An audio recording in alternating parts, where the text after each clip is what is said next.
Terima kasih Pak Moderator Pak Dr. Heri. Terima kasih semua BKKPI dan juga teman-teman dari berbagai instansi. Assalamualaikum warahmatullahi wabarakatuh. Selamat siang semuanya. Jadi menarik ya, tadi sudah bagus ini ngaturnya, bagus. Terima kasih nih BKK. Tadi saya agak khawatir juga kalau saya ditaruh di awal gitu. Gambaran besarnya, big picture-nya sudah diberikan oleh Pak Wilson. Jadi nanti saya akan bisa skip banyak hal yang bisa saya skip gitu ya. Jadi lanjut saja dulu. Jadi saya akan coba mengungkapkan dari sisi hulunya. Tadi setelah gambar besar, maaf bukan hulu, tapi dari sisi risetnya apa yang sudah bisa dikembangkan dan kemana harusnya dikembangkan gitu ya. Sebelum itu mungkin banyak yang bertanya-tanya, mungkin kok tadi ke biomedical center, terus kemarin waktu itu bicara garam di sini gitu ya. Nanti saya akan coba terangkan sedikit. Saya baru saja diminta oleh Pak Dekan, kira-kira setahun yang lalu, untuk Research Center for Biomass Valorization. Walaupun riset saya sebenarnya sudah lama sejak 2014 berkaitan dengan biosurfaktan. Nanti saya akan kenalkan sedikit. Lalu kita coba masuk nanti faktor-faktor yang mempengaruhi. Mungkin saya akan banyak masuk di sini ya, mempengaruhi produksi biosurfaktan, dan nanti kalau sempat menceritakan juga bagian ketiga dan keempat. Bagian ketiga ini sedang kami kembangkan bersama-sama dengan ITB, dengan Pak riset dengan kimia ITB, Pak Rukman Hertadi, dan juga Lemigas. Sayang berubah ini ya, jadi BRIN agak bingung sedikit gitu konstelasinya, tapi alhamdulillah ada, kita terus saja bekerja. Mungkin yang terakhir nanti mungkin akan saya skip. Lanjut. Sekilas ya, lanjut. Ini Research Center for Biomass Valorization. Intinya kita bergerak, saya diminta untuk memanfaatkan dari mulai apa saja limbah yang ada di agriculture, sampai nanti ujungnya adalah high added value products of fine chemicals. Di antaranya adalah biosurfaktan begitu ya. Nah, sebenarnya saya sejak 2000-an pulang dari S3 dulu mengembangkan Biorefinery Research Group, itu juga gara-gara BKKPI. BKKPI yang dorong saya, ayo Pak Misri, Pak Tatang waktu itu ya, mendorong saya untuk bikin riset group ini di departemen. Dan alhamdulillah di tahun 2022 kemarin, di awal 2022 Pak Heri bilang, Pak kita bikin yang baru RCBV ya, Research Center for Bio. Ini sebenarnya menggabungkan tidak hanya departemen tapi juga dari departemen-departemen lain, dari teknik industri dan sebagainya. Lanjut aja. Nah, ini ada di antaranya dari riset grup Furfural yang alhamdulillah sudah ada pilot plan-nya di belakang. Lanjut aja. Kita juga ngembangin tembakau tidak hanya untuk rokok, kita tidak ingin rokoknya, tapi nanti ujungnya adalah ke pharmaceutical growth, hormon dan sebagainya. Ini beberapa pencapaian sudah kami lakukan. Lanjut. Ini atas permintaan LSM dari Tengkawang, hanya tadinya untuk makanan penduduk tribe saja, penduduk suku pribumi di sana, pedalaman. Sekarang kita sudah coba untuk kosmetik ya. Lanjut. Nah, terakhir ini, nah kita bergerak dari tahun 2014, sebenarnya juga banyak dengan Lemigas ya, waktu itu dengan Bu Evita Legowo, dengan Pak Haris dan lain-lain ya, mengembangkan di sana. Lanjut terus kita sampai sekarang, kita coba mudah-mudahan di 2022 ini kita bisa lebih ke dalam, lebih detail lagi untuk IOR. Lanjut. Ya, saya coba masuk ke bagian yang kedua, yaitu faktor-faktor yang mempengaruhi produksi biosurfaktan dan aplikasinya di dalam IOR. Ini kerjasama sekali lagi, Bu Sari ini, Dr. Sari dari Lemigas, lalu Pak Hertadi dari Kimia ITB, dan saya serta ada kawan dari Malaysia yang membantu, terutama dalam penulisan nih kalau untuk Pak Roslan. Lanjut. Ya, kalau kita mungkin sekilas sedikit tentang surfaktan, kita tahu penggunaannya banyak sekali. Surfaktan dari kosmetik, pharmaceuticals, deterjen, textile, food production, dan juga terakhir adalah yang kita emphasize di sini, kita garis bawahi adalah untuk oil industry, khususnya yang biru ini, yaitu enhanced oil recovery. Kalau dulu mungkin orang mengenal microbial enhanced recovery, tapi kelihatannya sudah banyak ditinggalkan karena mikroba tidak tahan di dalam. Lebih baik kita berpikir produk dari mikrobanya supaya bisa dibawa ke dalam sumur atau reservoirnya. Lanjut. Ya, gimana sih cara cara kerjanya mungkin sekilas saja karena ini pre-FGD 1 jadi asumsinya mungkin Bapak-bapak Ibu-ibu ada banyak yang sudah paham tapi barangkali juga untuk mahasiswa barangkali mengingatkan saja bahwa ini tadi sudah digambarkan ya Pak Wilson ya bagaimana primary, secondary lalu yang besarnya sekitar 44 billion ya. Itu untuk yang cadangannya belum diapa-apakan tapi sebenarnya masih sangat besar. Gimana caranya yaitu kita tambahkan biosurfaktan dengan demikian yang oil yang trap tadi itu bisa lebih lancar bisa keluar gitu dari formasi bebatuan yang ada di dalam sumur. Lanjut. Mungkin akan lebih detail gambar berikutnya. Ini ada beberapa studi yang dilakukan di luar negeri semuanya saya kira tadi sudah sebagian sampaikan, saya skip aja yang ini. Skip. Nah, ini yang mungkin penting untuk kita ingat sama-sama bahwa minyak itu ada yang terperangkap, lalu dengan mengubah ketebasannya atau wettability-nya pada antarmuka dari minyak atau batuan formasi tersebut dari oil wet menjadi water wet. Nah, ini melepaskan minyak mentah dari permukaan pasir atau formasi atau sandstone atau batuan tersebut ya. Atau kedua juga dengan cara mengurangi interfacial tension-nya atau tegangan antar mukanya yaitu memecah tetesan minyak yang lebih besar menjadi tetesan kecil. Ini gambar yang bawah ini yang hitamnya itu adalah minyak, surfaktannya khas ya. Gambarnya adalah misal tersebut minyak mentah segera bisa di recovery atau dipulihkan dengan penambahan biosurfaktan yang kita berikan ya, yang warnanya oranye biru itu adalah surfaktannya. Lanjut. Ya, cara kerja tadi ada dua ya. Pertama adalah penurunan interfacial tension. Jadi kalau kita melihat seperti ini, berdasarkan definisi bilangan kapiler dan asumsi cos theta-nya dihilangkan, jadi hitung-hitungannya agak panjang. Kira-kira ujungnya seperti ini ya. Kalau kita lihat NC itu adalah capillary number-nya, dan capillary ini ditentukan dengan viskos gaya viskositasnya, shear force-nya, dan juga dibagi dengan capillary force. Artinya fungsi dari surfaktan tersebut atau biosurfaktan adalah memperbesar pembaginya sehingga nanti surfaktan menurunkan capillary force-nya sehingga nanti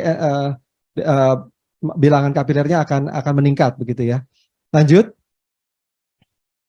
Dengan asumsi nilai EFT-nya itu turun 1/1000-nya, maka kita bisa meningkatkan jumlah kapilernya 1000 kali lipatnya. Sebenarnya itu strateginya gitu ya. Strategi di sini. Lanjut. Biar cepat aja ya. Nah, ini kedua adalah pengubahan atau alternating dari reservoir rock wettability-nya. Dari kondisi tadi sudah sebagian digambarkan. Saya kira ini hanya latar belakang ilmuwan. Saya kira kita lanjut aja. Gambarnya kan juga tadi sudah clear bahwa dengan mengurangi wettability, dengan mengubah wettability-nya, ini water wet, maka dia bisa lebih keluar. Lanjut. Sekarang kita mau bergerak, sebenarnya slide-nya agak kebalik ini ya. Intinya begini, kita ingin menghasilkan biosurfaktan atau surfaktan tadi ya gambarannya. Surfaktan itu harus murah kata Pak Wilson tadi, karena tadi jangan sampai surfaktannya itu lebih mahal daripada harga minyaknya, kira-kira begitu tadi kalau yang saya tangkap ya. Nah, gimana strateginya? Kenapa sih harus bio gitu? Karena next. Lanjut.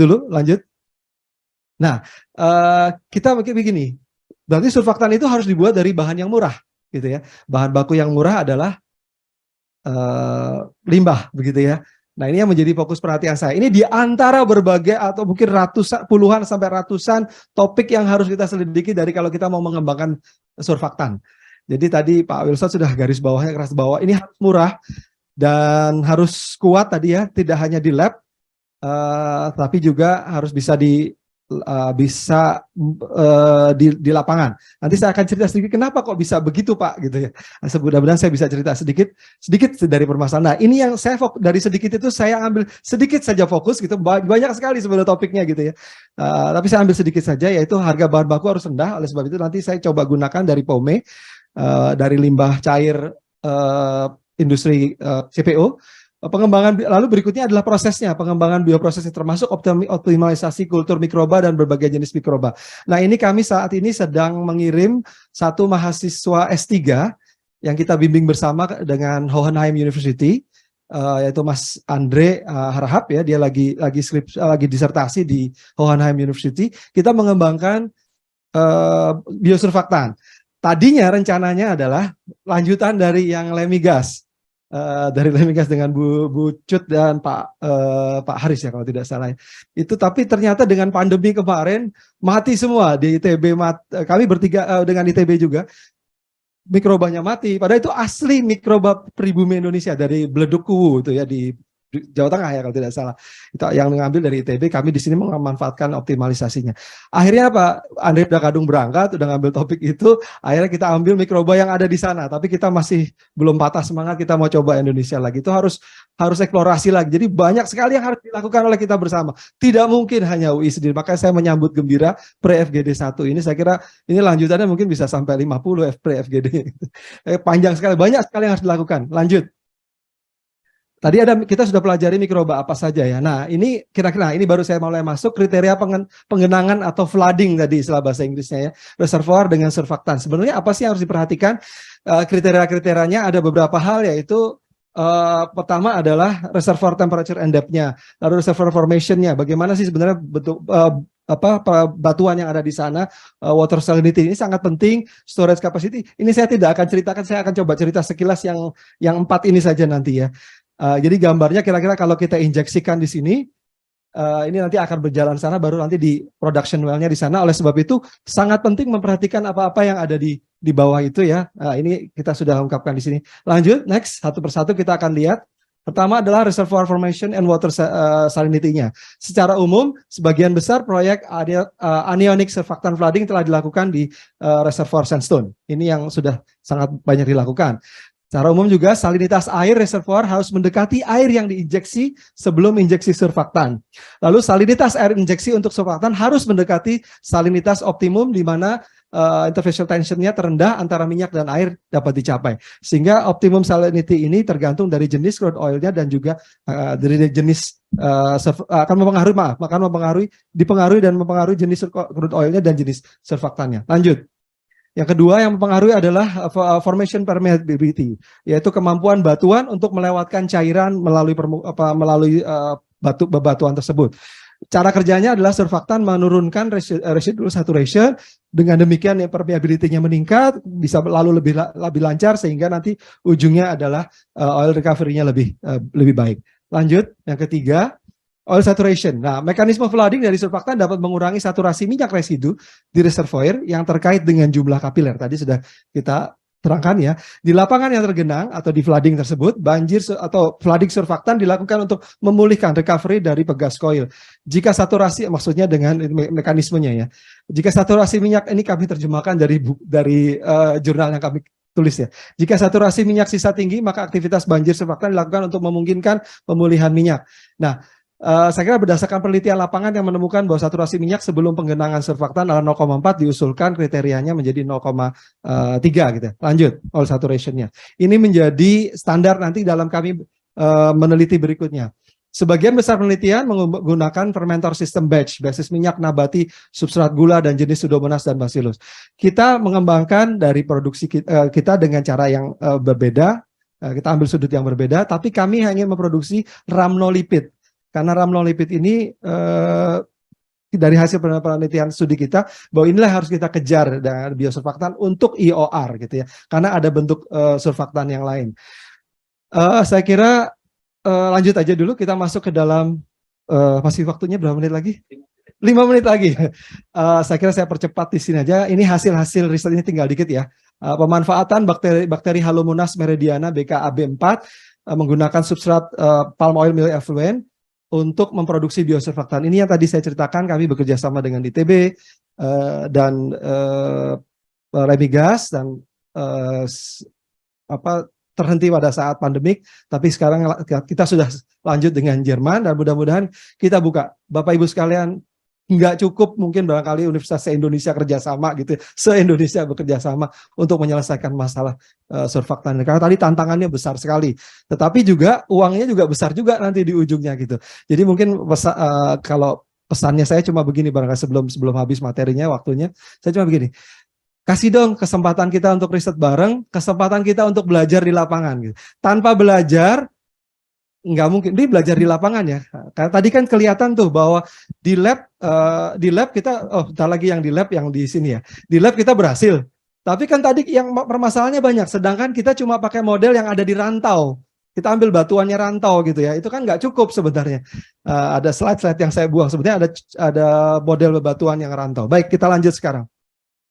Barangkali mungkin itu garis bawahnya ya Pak Prof Heru ya. Ini bakteri halofilik. Apa sih halomonas? Gitu. Halomonas itu halofilik. Tadi kan tantangannya suhu tinggi ya Pak ya.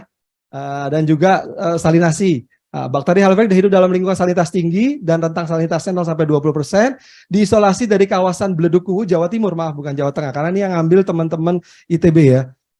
Dengan kondisi rata-rata 7,95 dan kandungan NaCl, diteliti dapat memproduksi biosurfaktan dari minyak zaitun dan minyak kelapa sawit karena ada oleochemicals-nya. Dan gini, kenapa diambil dari Beledukuwu? Karena kita ingin biosurfaktan yang memang tahan suhu tinggi hasilnya, karena diproduksi oleh mikroorganisme halomonas tadi yang memang hidupnya di suhu sekitar 90 sampai 100 di kawah itu kan sekitar 90 sampai 100. Dengan demikian dia menghasilkan enzim atau surfaktan yang memang mampu di suhu tinggi. Lanjut. Ya, saya kira kenapa sawit, kenapa limbah sawit? Karena kita banyak sekali sumbernya gitu ya. Lanjut. Minyak dan lemaknya kita ambil dari limbah sawit. Lanjut, ini kenapa kita ambil? Karena dia nutrisi produksi biosurfaktannya tinggi sekali. Lanjut aja Mas ya, operator ya. Baik, kita sudah coba dengan potensi bakteri ini untuk menghasilkan biosurfaktan dengan cara uji agar darah gitu ya. Namanya memang agar darah gitu, memang darah diambil sehingga ada aktivitasnya bisa kelihatan yang agar yang kosong dan seterusnya. Jawa Tengah ya, benar ya. Tadi saya salah nulis Jawa Timur, tapi saya nyebutnya benar Jawa Tengah di awal ya. Terima kasih Pak Parji. Lalu ini ada uji coba dan cukup besar ya. Pengaruhnya cukup besar terhadap potensi untuk biosurfaktannya. Baik, kita lanjut uji terus. Next. Ini adalah optimasi produksi biosurfaktan dengan ini di laboratorium kita coba.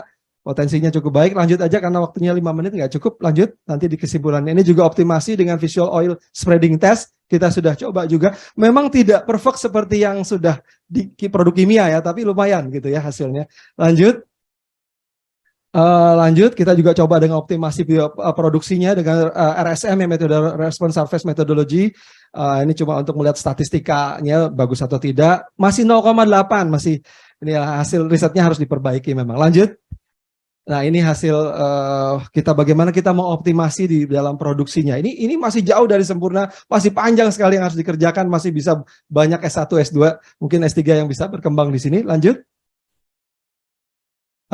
Kita udah coba juga untuk ininya kandungannya seperti apa, apakah dia punya Maxiano Group apa saja ya. Ini cuma untuk melihat strukturnya dia. Lanjut. Nah lanjutkan aja, kita juga udah coba seperti ini strukturnya bahwa ini adalah asam lemak. Jadi memang nanti lanjut ya ini karakterisasinya kita prinsipnya adalah semakin rendah IFT-nya makin banyak capillary number-nya maka recovery factor-nya akan naik. Lalu yang tadi kita sampaikan bahwa ada standar sekitar kalau kita menurunkan 1/1000 dari IFT-nya maka kita menaikkan 1000 kali lipat capillary number-nya. Dan kita juga ukur dengan pada suhu dan tekanan yang masih rendah. Ini kalau di spinning drop kita sudah bisa berhasil menghasilkan ini. Lanjut. Ini karakterisasinya bahwa ada emulsion stability-nya di 24 jam ya, cukup baik, walaupun ini harus terus diuji. Jadi ini memang sekaligus ini ada di lab ya Pak ya, hasil di lab, tapi memang harus masih diperbaiki. Lanjut dulu. Stabilitasnya, bagaimana pengaruh pH, salinitas, suhu terhadap, jadi ada yang optimum untuk produksinya. Lanjut. Ya, kita juga sudah uji aktivitas emulsifikasinya dari kinerja biosurfaktan. Ini akan berpengaruh yang dipengaruhi oleh pH, salinitas dan selanjutnya. Kita juga uji coba oil displacement-nya tanpa aktivitas dengan perlakuan pH, salinitas dan seterusnya. Lanjut. Ini untuk mencoba. Saya kira saya cukupkan ya sampai ini karena ini saya kira terlalu panjang kalau ini, dan ini mungkin wilayah saya terus terang ini wilayah aplikasi. Saya kira dari Lemigas mungkin bisa lebih detail, lebih dalam. Saya akan coba, tadi sudah. Dengan demikian saya ucapkan terima kasih atas waktu yang diberikan. Mudah-mudahan bisa memberikan manfaat buat kita semua, terutama kami. Terima kasih. Assalamualaikum warahmatullahi wabarakatuh. Waalaikumsalam.